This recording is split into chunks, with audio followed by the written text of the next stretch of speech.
तारीख पर तारीख, तारीख पर तारीख, तारीख पर तारीख मिलती रही है, लेकिन दोस्तों कैसे हैं आप लोग। उम्मीद करता ठीक ही होंगे। आप देख रहे हैं जी ला न्यूज और आज हम पढ़ने जा रहे हैं रसायनिक विज्ञान के कुछ क्यूज। तो देखते हैं।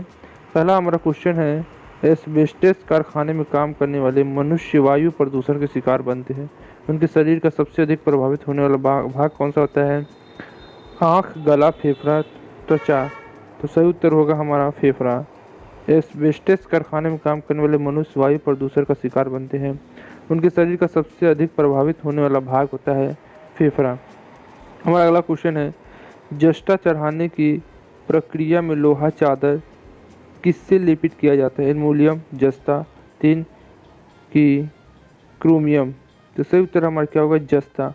जस्ता चढ़ाने की प्रक्रिया में लोहा चादर जस्ता से लेपित किया जाता है। हमारा अगला क्वेश्चन CH3OH किसका रासायनिक सूत्र है? Alcohol, methyl alcohol, propyl alcohol या ब्यूटेल एल्कोहल। सही उत्तर हमारा क्या है? Methyl alcohol. CH3OH methyl alcohol methanol का रासायनिक सूत्र होता है। हमारा अगला क्वेश्चन है, निम्न में से कौन सा अलोह धातु नहीं है? कोबाल्ट, निकेल, एल्युमिनियम की लोहा। अलोह धातु नहीं है तो सही उत्तर क्या होगा? लोहा है, वह अलोह धातु नहीं है। हमारा अगला क्वेश्चन है, हीरा डायमंड क्या है? शुद्ध कार्बन का क्रिस्टली है, समुद्र पत्थर के नीचे कठोर बेलित है या प्राकृतिक क्रिस्टल है, प्राचीन स्तनधारी के अवशेषयुक्त पदार्थ है। सही उत्तर क्या होगा इसका? तो मुझे सबको लगता होगा सही उत्तर देगा शुद्ध कार्बनिक क्रिस्टली है। हीरा शुद्ध कार्बन का क्रिस्टली रूप है। रंगहीन हीरा का उपयोग आभूषण बनाने में होता है। काला हीरा का बोट कहते हैं, इसका उपयोग कांच शीशा काटने में होता है। काला हीरा का उपयोग शीशा काटने में उपयोग होता है। हमारा अगला, एक जलीय घोल OH सांद्रता है 1 × 10⁻⁴ है, तो घोल का pH मान क्या होगा? तो सही उत्तर होगा 1 जलीय 10 होगा, आंसर सी होगा। एक जलीय घोल OH सांद्र 1 × 10⁻⁴ है, घोल का pH मान क्या होता है? 10 होता है। हमारा अगला क्वेश्चन है, एल्जू जेल की गोलियां अम्लता कम करने के लिए ली जाती है, इसमें क्या होता है? Sodium carbonate, sodium hydroxide, ammonia या एल्युमिनियम हाइड्रोक्साइड। सही उत्तर क्या होगा? Aluminium hydroxide. एल्यूजेल की गोलियों में एल्युमिनियम हाइड्रोक्साइड पाया जाता है जो अम्लता कम करने के लिए ली जाती है। हमारा अगला क्वेश्चन क्या है, सकरा विलयम में किण्वन से बनने वाली गैस कौन सी होती है? Carbon dioxide, sulphur dioxide, carbon monoxide, carbon dioxide की मीथेन। सही उत्तर क्या है? सकरा विलयम में किण्वन से बनने वाली गैस कार्बन डाइऑक्साइड CO2 होती है। हमारा अगली क्या है कि वह कौन सी गैस जो नोबल गैस कहते हैं, वो कौन सी गैस है जिसे नोबल गैस भी कहते हैं? हीलियम, ऑक्सीजन, नाइट्रोजन की हाइड्रोजन। सही उत्तर क्या है हमारा? Helium. Helium gas noble gas कहलाती है। हल्की गैस होने के कारण वह विमान के टायरों में भरी होती है। मौसम संबंधी जानकारी प्राप्त करने के लिए बैलून में हीलियम तथा हाइड्रोजन भरकर छोड़ा जाता है। हीलियम और ऑक्सीजन के मिश्रण को गहरे समुद्र के गोताखोर कृत्रिम श्वास के लिए प्रयुक्त करते हैं। हमारे अगला क्वेश्चन क्या है, जल की संशुद्धि में कौन सा रसायन प्रयुक्त होता है? पोटेशियम सल्फेट, पोटेशियम परमानेंट या सल्फ्यूरिक अम्ल या नाइट्रिक अम्ल। सही उत्तर हमारा है जल की शुद्धि के लिए पोटेशियम परमानेंट होता है। KMnO4 रासायनिक इसका नाम है। हमारा अगला क्वेश्चन है, निम्नलिखित में से कौन बड़े शहरों की वायु को प्रदूषित करता है? कॉपर, लेड, क्रोमियम या कॉपर ऑक्साइड। सही उत्तर है हमारा लेड। लेड बड़े शहरों की वायु को प्रदूषित करता है। प्रकृति में तांबा मुक्त अवस्था में तथा संयुक्त अवस्था में दोनों पाया जाता है। इसे उत्कृष्ट धातु कहा जाता है। यदि मानव द्वारा सबसे पहले तांबे का ही प्रयोग किया जाता था। हड़प्पा मोहनजोदड़ो की संस्कृति पढ़े होंगे तो आपको पता होगा कांस्य और तांबे का उपयोग सबसे पहले किया जाता था। हमारा अगला क्वेश्चन है, वायु में नाइट्रोजन का क्या महत्व है? शरीर के लिए आवश्यक तत्व है कि ऑक्सीजन को तनु करती है और जो कि अन्यथा शुद्ध अवस्था में अत्यंत क्रियाशील है। ऑक्सीजन को रक्त में घुलनशील बनाता है, यह वायु के घनत्व को कम करता है। शरीर क्या होगा? सही उत्तर क्या होगा? ऑक्सीजन को तनु करती है और अन्यथा शुद्ध अवस्था में अत्यंत क्रियाशील होती है। वायु की नाइट्रोजन को तनु करती है जो शुद्ध अवस्था में अत्यंत क्रियाशील। नाइट्रोजन गैस का उपयोग बिजली के बल्बों में भरने तथा द्रव नाइट्रोजन का प्रयोग प्रशिक्षित के रूप में भोज्य पदार्थ को जमाने में तथा निम्न ताप पर शल्य चिकित्सा करने के लिए किया जाता है। हमारा अगला क्वेश्चन क्या है, हमारा अगला क्वेश्चन निक्षालन प्रक्रम में शामिल है गाढ़े रंगों को हटाना, घुलनशील यौगिक को घोलना, वाष्पीकरण या फिल्टरन। तो सही उत्तर क्या है? घुलनशील यौगिक को घोलना। घुलनशील यौगिक को घोलना ही निक्षालन प्रक्रम में शामिल होता है। द्रवित पेट्रोलियम गैस के प्रमुख घटक क्या है? Methane, ethane, hexane, ethane, hexane, butane, butane और आइसोब्यूटेन या मीथेन, ब्यूटेन, हेक्सेन। सही उत्तर हमारा है द्रवित पेट्रोलियम गैस का प्रमुख घटक है ब्यूटेन और आइसोब्यूटेन। हमारा अगला क्वेश्चन है कि जल की कठोरता किसके कारण होती है? CaOH2 या CaHCO3 Mg/OH2 या NaOH। सही उत्तर हमारा क्या होगा? जल की कठोरता Ca कोष्टक में CHCO3 कोष्टक बंद फिर 2 कारण होता है। इसमें कैल्शियम कार्बो बाइकार्बोनेट होता है। सही उत्तर हमारा है CaHO3O2। हमारा अगला क्वेश्चन है सल्फ्यूरिक अम्ल का एनहाइड्रैक्स क्या है? SO3 SO2 या H2S है। सही हमारा क्या होगा? SO2 सल्फ्यूरिक अम्ल का नाइट्रिहाइड्राइड है। हमारा अगला क्वेश्चन का हाइड्रोक्लोरिक अम्ल HCl के जलीय विलयन का pH मान कितना होता है लगभग? बताइए। तो सही उत्तर है हमारा हाइड्रोक्लोरिक अम्ल HCl में जलीय विलयन का pH मान हमारा होता है 2 जो अम्लीय। हमारा अगला क्वेश्चन क्या है? एक श्वेत रासायनिक यौगिक जिसको पानी की पर्याप्त मात्रा मिलने पर सख्त हो जाता है यह सेल अरे ये तो सबको मालूम, हड्डी टूटी तो प्लास्टर ऑफ पेरिस। हमारा अगला क्वेश्चन है रदरफोर्ड को अल्फा कर प्रक्रिया का प्रयोग द्वारा जिसकी खोज की गई थी वह कौन था? प्रोटॉन, इलेक्ट्रॉन कक्ष की खोज या नाभिक। सही उत्तर है हमारा रदरफोर्ड में अल्फा कर प्रक्रिया प्रयोग द्वारा प्रोटॉन का आविष्कार किया था। हमारा अगला क्वेश्चन है PVC प्लास्टिक विनाइल क्लोराइड से बनती इस प्रक्रिया का नाम क्या? भंजन, बहुलकीकरण, अपचायन या आसवन। सही हमारा क्या है? बहुलकीकरण के द्वारा PVC प्लास्टिक विनाइल क्लोराइड से बनती है। हमारा अगला क्वेश्चन है क्लोरीकरण क्या है? क्लोराइड को क्लोरीन में बदलने की प्रक्रिया। अशुद्ध जल में थोड़ा सा क्लोरीन डालना। क्लोरीन बनाने की एक रासायनिक प्रक्रिया है। लवण का बनना जिसमें क्लोरीन होता है। तो सही उत्तर अशुद्ध जल में थोड़ा सा क्लोरीन डालना ही क्लोरीकरण होता है। अशुद्ध जल में थोड़ा सा क्लोरीन डालना ही क्लोरीकरण होता है। हमारा अगला मानव के द्वारा सर्वप्रथम प्रयोग में लाई जाने वाली धातु कौन? जैसे सबको पता है एल्युमिनियम, तांबा, चांदी, लोहा। सही उत्तर है हमारा तांबा मनुष्य के द्वारा सर्वप्रथम प्रयोग में लाई जाने वाली धातु थी कांस्य और तांबा। हमारा अगला है न्यूक्लिक अम्ल में पाए जाने वाला कौन सा होता है? नाइट्रिक, सल्फ्यूरिक, फास्फोरिक या कार्बनिक। तो सही उत्तर क्या होगा? न्यूक्लिक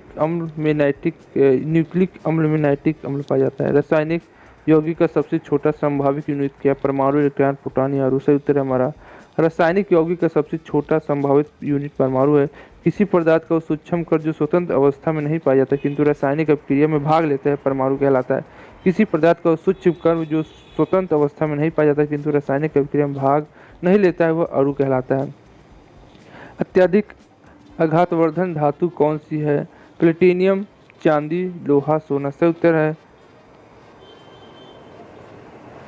इसमें आंसर में सोडा दिया। सोडा अत्यधिक आघातवर्ध धातु है। बहुलकी प्रकृति का पदार्थ नहीं है। क्या है? नाइलन, सेलुलोज, मंड या ग्लूकोज।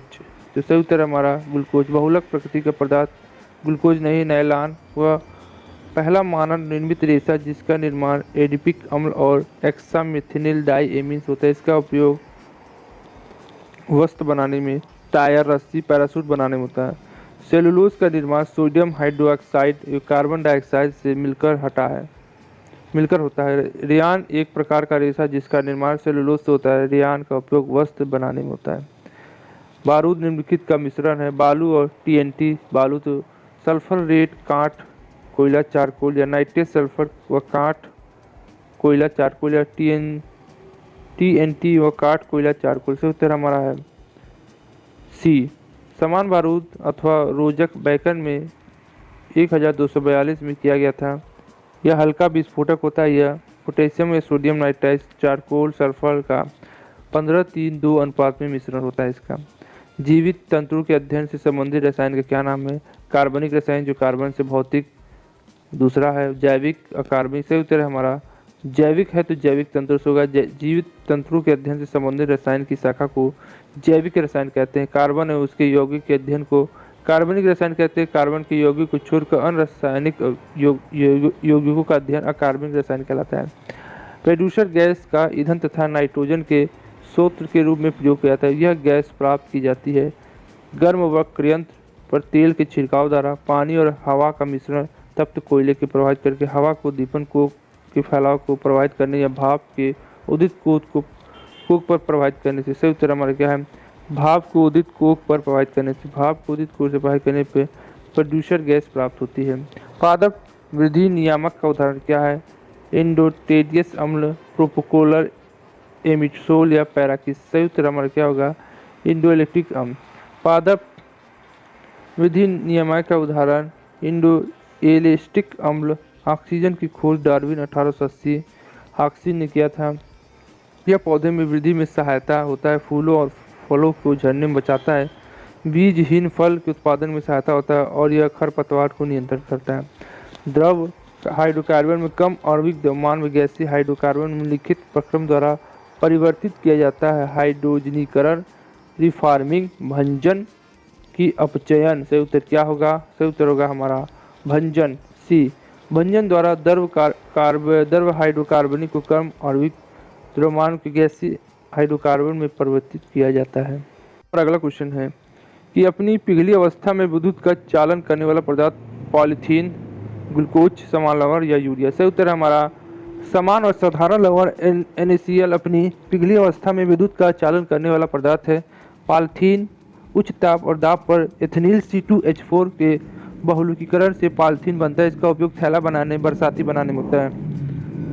हमारा अगला क्वेश्चन है गोबर गैस में मुख्य रूप से क्या होता है? Carbon dioxide, methane, ethylene, acetylene. सही उत्तर क्या है? मीथेन हमारा गोबर गैस में प्रचुर मात्रा में होता है। मानव शरीर में सर्वाधिक मात्रा में पाए जाने वाला तत्व कार्बन, कैल्शियम, नाइट्रोजन, ऑक्सीजन। सही उत्तर है हमारा ऑक्सीजन। गोबर गैस का मुख्य घटक फिर आ गया मीथेन है। इसमें हम देख सकते हैं कि गोबर गैस का मुख्य घटक मीथेन, इसमें मीथेन 65% पाया जाता है। बायोगैस गोबर में मीथेन के अलावा कार्बन डाइऑक्साइड, हाइड्रोजन, सल्फर आदि गैस निकलती है।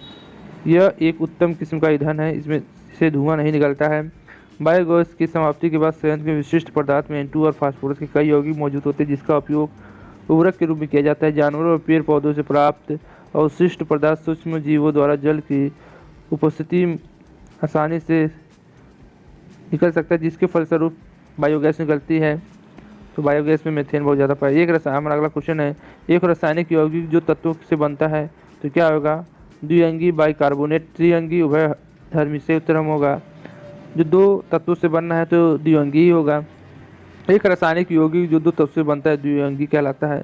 यौगिक वह शुद्ध पदार्थ है जो दो या दो से अधिक तत्वों के भार के विचार के एक निश्चित अनुपात में रासायनिक संयोग के फलस्वरूप बनता है, जैसे H2O, NaCl इस तरह होता है। हमारा अगला क्वेश्चन है शकरा के किण्वन के दौरान बनने वाला मुख्य यौगिक क्या होता है? Methane, alcohol, ethyl alcohol, acetic अम्ल, एथिलीन। से उत्तर हमारा होगा एथिल एल्कोहल। इसका हम कुछ एक्सप्लेनेशन देख लेते हैं, बिना एक्सप्लेनेशन देखे आपको मत जाइए। शकरा और किण्वन के पश्चात एथिल एथाइल एल्कोहल बनता है।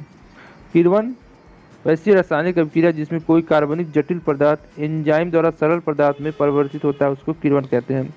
जैसे C12H22 और O11, ठीक है, ये किस में टूट रहा है? ग्लूकोज C6H12O6 इसमें अपना टूट जा रहा है। उसके बाद C6H12O6 ईस्ट जेमिस से किस में टूट रहा है?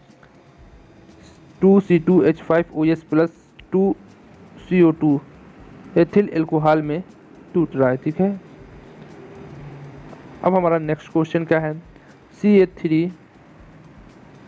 हमारा अगला क्वेश्चन है CH3PO4 सूत्र वाले यौगिक में निहित परमाणु की संख्या निम्नलिखित है 5, 3, 12, 1। सही उत्तर क्या होगा? हमारा 13 होगा। CH3PO4 2 सूत्र वाले यौगिक में निहित परमाणु की संख्या 3 है। यहाँ पे हम बताते हैं कैसे 13 आ गया।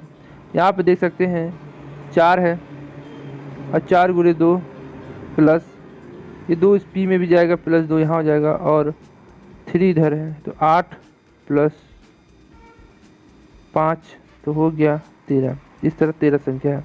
हमारा अगला क्वेश्चन क्या है, माइट्रोमाइसिन नामक प्रतिजैविक निम्नलिखित रोगों के कुछ विशेष प्रकार के उपचार में काम आता है। कैंसर, एड्स, पोलियो की सिफिलिस। सही उत्तर हमारा क्या होगा, कैंसर। कैंसर के उपचार में माइटोमाइलिन नामक प्रतिजैविक का उपयोग किया जाता है। श्वेत फास्फोरस रखा जाता है। पानी, अमोनिया, अल्कोहल, केरोसिन। से उत्तर है हमारा पानी। श्वेत फास्फोरस को पानी में रखा जाता है क्योंकि यह जल में अघुलनशील होता है, हवा में यह स्वतः जल जाता है। सोडियम को केरोसिन के तेल में डुबा कर रखा जाता है। इतना याद रखिएगा, सोडियम क्योंकि अभिक्रिया करने लगता है तुरंत वायु से, ऑक्सीजन से, तो इसीलिए इसको तेल में डुबा के रखा जाता है। ठीक है, और तुरंत पानी में आएगा तो ब्लास्ट कर देगा, नमी में उसको नमी नहीं चाहिए।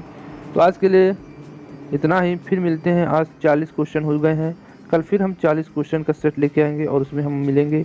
तो आशा करता हूँ आपको ये वीडियो अच्छा लगेगा, और हमारे चैनल को अगर आप पसंद करते हैं या वीडियो अच्छा लगा तो लाइक से सब्सक्राइब करना ना भूलें। आज के लिए बस इतना ही। जय हिंद, जय भारत। इंसाफ या तारीख, अगर आप उन्हें इंसाफ नहीं दे सकते तो बंद कीजिए।